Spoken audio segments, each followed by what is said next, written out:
देखिए, आज का हमारा पहला टॉपिक है गोली दर्पण की फोकस दूरी और वक्रता त्रिज्या में क्या संबंध होता है।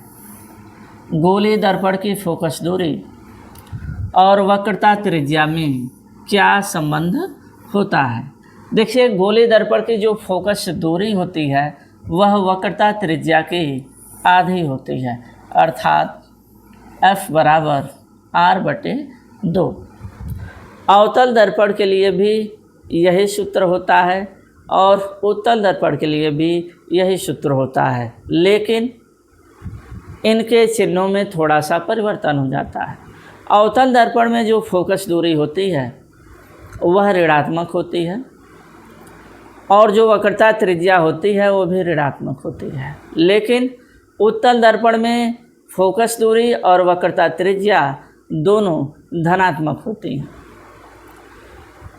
अगली कक्षा में मैं बताऊंगा आपको निर्देशांक ज्यामिति की चिन्ह परिपाटी के अनुसार कि ये दूरियां कब धनात्मक होंगी और कब ऋणात्मक होंगी, इसलिए आप परेशान नहीं होंगे कि कैसे हम चिन्हों को रख पा रहे हैं।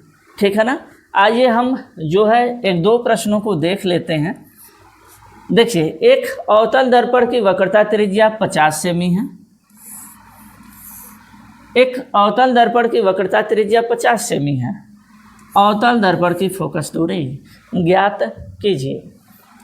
अब यहाँ से हो गया हमारे पास क्या फार्मूला F बराबर R/2। तो देखिए, R का मान हो गया क्या, हमने कहा कि अवतल दर्पण में जो वक्रता त्रिज्या होगी वह ऋणात्मक में होगी और यह हो गया 2, मिल गया कितना -25। तो F बराबर कितना हो जाएगा -25। अतः अवतल दर्पण की जो फोकस दूरी होगी वह 25 सेंटीमीटर होगी। कितनी सेंटीमीटर होगी 25 सेंटीमीटर। दूसरा प्रश्न देखते हैं। एक उत्तल दर्पण की फोकस दूरी 15 सेंटीमीटर है। उत्तल दर्पण की वक्रता त्रिज्या ज्ञात कीजिए। तो देखिए, हम जानते हैं कि F बराबर क्या होता है R/2 होता है। F का मान दे रखा है कितना 15 सेंटीमीटर और R का मान हमें ज्ञात करना है। अब 15 का गुणा 2 में कर लीजिए तो कितना हो गया 30 सेंटीमीटर हो गया। कितना सेंटीमीटर हो गया 30 सेंटीमीटर हो गया। अतः उत्तल दर्पण की जो वक्रता त्रिज्या होगी वह कितना होगी 30 सेंटीमीटर होगी। क्या समझ पा रहे हो।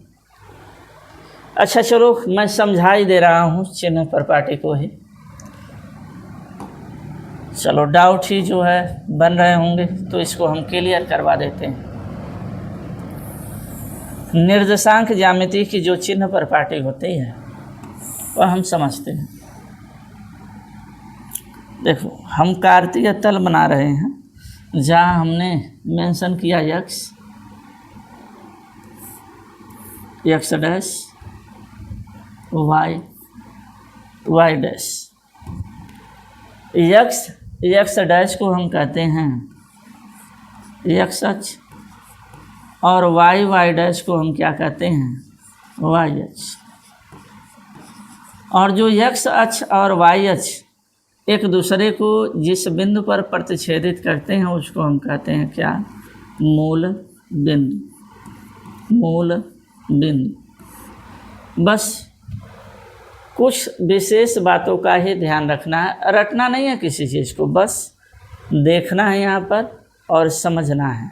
फिर मैं बताऊंगा कि F का मान कब ऋणात्मक हुआ है और कब धनात्मक हुआ है। ठीक है ना। अब देखो, जो x डैश है, अब इसके ऊपर जितनी भी दूरियां मापोगे वो सभी के सभी दूरियां क्या होंगी धनात्मक होंगी। वो सभी के सभी दूरियां क्या होंगी धनात्मक होंगी। पहली बात समझ में आ गई। चलो, अब दूसरी बात समझना। जब यहाँ से ऊपर की तरफ नाप रहे हो तो दूरियां क्या हो गई, धनात्मक हो गई। अब नीचे की तरफ जैसे ही नापोगे तो दूरियां क्या हो जाएंगी, ऋणात्मक हो जाएंगी। दूरियां क्या हो जाएंगी, ऋणात्मक हो जाएंगी। ठीक है, दूरियां क्या हो जाएंगी, ऋणात्मक हो जाएंगी। यहाँ तक समझ में आ गया। यक्स डैश अर्थात जो यक्स अक्ष है, इससे अगर ऊपर की तरफ दूरियां अगर हम नापते हैं तो दूरियां धनात्मक हो जाएंगी, लेकिन अगर हम इससे नीचे की तरफ नापते हैं तो दूरियां क्या होंगी, ऋणात्मक हो जाएंगी। अब अगला पॉइंट समझते हैं इसमें, ये समझ में आ गया होगा। अब अगला पॉइंट समझते हैं।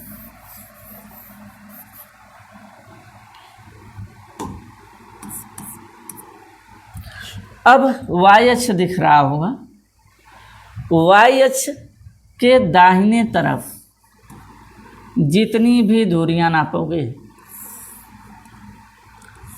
दाहिने तरफ जितनी भी दूरियां नापोगे वह क्या हो जाएंगी, धनात्मक हो जाएंगी। वह क्या हो जाएंगी, धनात्मक हो जाएंगी। लेकिन जैसे ही वाई अक्ष से जो है बाएं तरफ दूरियां नापोगे तो दूरियां क्या हो जाएंगी जी, ऋणात्मक हो जाएंगी। दूरियां क्या हो जाएंगी, ऋणात्मक हो जाएंगी। समझ पा रहे हो कि मैं क्या समझाने की कोशिश कर रहा हूँ। दूरियां क्या हो जाएंगी, ऋणात्मक हो जाएंगी। ठीक है ना, दूरियां क्या हो गई, ऋणात्मक हो गई। क्या इतनी बात समझ लिए। यक्स अक्ष से ऊपर की तरफ जब दूरियां नापोगे धनात्मक, नीचे की तरफ नापोगे ऋणात्मक, वाई अक्ष के दाईं तरफ नापोगे तो धनात्मक और बाईं तरफ नापोगे तो ऋणात्मक। समझ में आ गया ना। चलो अब एक और पॉइंट हम समझते हैं। देखो यहाँ पर है मूल बिंदु। क्या है, मूल बिंदु। अब इस मूल बिंदु से ही यक्स डैश जो है गुजरा हुआ है और इस मूल बिंदु से ही वाई डैश गुजरा हुआ है। अब समझते हैं। यहाँ देखो इस फिगर में देख लो। चलो थोड़ा सा इसको हम बड़ा कर लेते हैं ताकि स्पष्ट रूप से समझ पाओ। अब देखो यहाँ पर जो यह बिंदु P है जिसको हम दर्पण का ध्रुव कहते हैं, यहाँ हम ऐसे खींच लेते हैं। देखो और इसको ऐसे। अब जो हमने बताया है देखो वही डायग्राम यहाँ पर भी बना रहे हैं। यहाँ अब यह बताओ, अब यहाँ पर हो गया क्या, मूल बिंदु। अब इसके बाईं तरफ जितनी भी दूरियां नापोगी वो क्या होंगी, अभी तुम्हें सिखाए हैं क्या होंगी, ऋणात्मक होंगी। अब यहाँ देखो इसके दाहिने तरफ जब दूरियां नापोगे तो यहाँ क्या हो जाएंगी, धनात्मक हो जाएंगी। अब बताओ यह किस में हम बात कर रहे हैं, अवतल दर्पण में, और यह उत्तल दर्पण में। यहाँ क्या नापी जा रही हैं, दाहिने तरफ, यहाँ पर बाएं तरफ। यहाँ पर देखो पिछली कक्षा में हमने बताया था कि जो पीएफ है यही फोकस दूरी है, और जो पीसी है यह क्या है, वक्रता त्रिज्या है। यहाँ पर भी यही होगा। यह क्या हो गया, यहाँ से यहाँ फोकस दूरी हो गया, और यहाँ तक क्या हो गया, वक्रता त्रिज्या हो गया। अब बताओ अवतल दर्पण में दर्पण के ध्रुव से देख रहे हो हम बाएं तरफ दूरियां नाप रहे हैं, और उत्तल दर्पण में हम दाएं तरफ दूरियां नाप रहे हैं। तो अब यह तुम बताओ कि दाहिने तरफ अभी हमने बताया जब दूरियां नापोगे तो वह किस में होंगे, धनात्मक में, और बाएं तरफ जब दूरियां नापोगे तो किस में होंगी, ऋणात्मक में। बात समझ में आ गई। चलो अब आगे बढ़ते हैं। देखो अब हमें लगता है कि यह प्रश्न समझ गए होंगे। चलो अब देखते हैं आगे क्या है। ये तो समझे हो। देखो प्रश्न है कि एक अवतल दर्पण की वक्रता त्रिज्या, एक अवतल दर्पण की वक्रता त्रिज्या 40 सेमी है, इसकी फोकस दूरी ज्ञात कीजिए। तो यहाँ पर भी वही काम करोगे, जानते हो F बराबर क्या, R/2। तो यहाँ R का मान किस दर्पण की बात कर रहा है, अवतल दर्पण की। तो यहाँ हो जाएगा माइनस कितना 40 और बटे 2, तो यह हो गया कितना -20 सेंटीमीटर। मेंशन कर लोगे आता है अवतल दर्पण की फोकस दूरी। तो अवतल दर्पण की फोकस दूरी कितना हो जाएगा जी, 20 सेंटीमीटर। 20 सेंटीमीटर अवतल दर्पण की फोकस दूरी क्या हो गया, 20 सेंटीमीटर हो गया। ठीक है, चलो अब आगे बढ़ते हैं। अब यह रहा हमारा आज का विशेष टॉपिक। देखो गोलीय दर्पण द्वारा प्रतिबिंब बनने के नियम क्या हैं। गोलीय दर्पण द्वारा प्रतिबिंब बनने के क्या नियम हैं, इसको हम समझते हैं। देखो गोलीय दर्पण में अगर हम प्रतिबिंब को बनाते हैं तो उसके लिए हमें मुख्य 3 नियम हमें जानने होते हैं। 3 नियम की हमें जानकारी होनी चाहिए और इन 3 नियमों में से हम किन्हीं 2 नियमों का प्रयोग करके प्रतिबिंब बना लेंगे। देखो पहला नियम क्या है, पहला नियम क्या है, दर्पण के मुख्य अक्ष के समांतर, दर्पण के मुख्य अक्ष से समांतर चलने वाले प्रकाश की किरण जब परावर्तित होगी तो परावर्तित होने के बाद वह मुख्य फोकस से होकर जाएगी। देखो यहाँ पर क्या लिखा गया, दर्पण के मुख्य अक्ष के समांतर चलने वाले प्रकाश की किरण परावर्तन के पश्चात मुख्य फोकस से होकर जाती है। यह किसमें होता है, अवतल दर्पण में। और दर्पण के मुख्य अक्ष के समांतर चलने वाली प्रकाश की किरण परावर्तन के पश्चात मुख्य फोकस से आती हुई प्रतीत होती है। तो यहाँ देख रहे हो कि यहाँ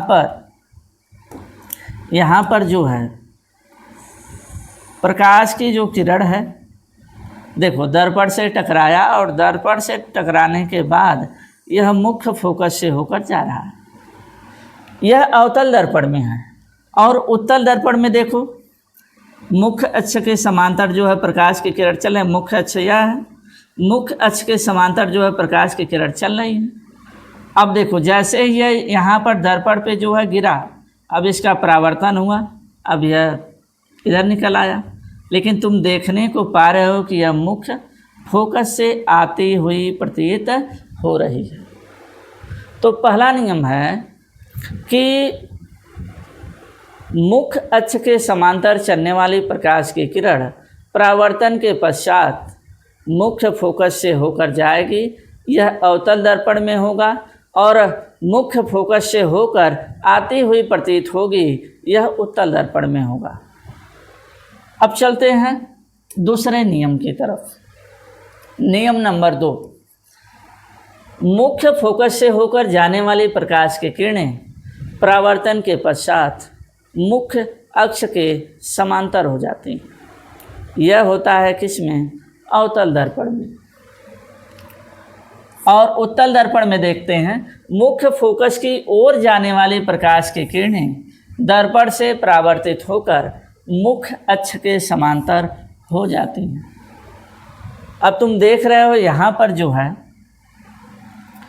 यहाँ पर क्या है, यहाँ देखते हैं अवतल दर्पण में यह मुख्य फोकस से होकर जा रहा है और दर्पण पे गिरा और मुख्य अक्ष के क्या हो गया, समांतर हो गया। और यहाँ देखो मुख्य फोकस की ओर जा रहा है यह किरण, लेकिन देखो दर्पण पे गिरा, मुख्य अक्ष के क्या हो गया, समांतर हो गया। लेकिन यहाँ पर क्या, जाते हुए क्या प्रतीत हो रहा है, ठीक है ना। तो यह रहा दूसरा नियम। अब तीसरे नियम की तरफ चलते हैं। तीसरे नियम की तरफ चलते हैं। देखो, तीसरा नियम कहता है कि अगर प्रकाश की किरण वक्रता केंद्र से होकर जा रहा है तो वह उसी मार्ग में वापस लौट जाएगा जिस मार्ग से वो जा रहा है। देखो, वक्रता केंद्र से होकर जाने वाली प्रकाश की किरणें परावर्तन के पश्चात अपने ही मार्ग पर वापस लौट आती है और ऐसा अवतल दर्पण में होता है। और वक्रता केंद्र की ओर जाने वाली प्रकाश की किरण परावर्तन के पश्चात अपने ही मार्ग पर वापस लौट आती है, यह उत्तल दर्पण में होता है।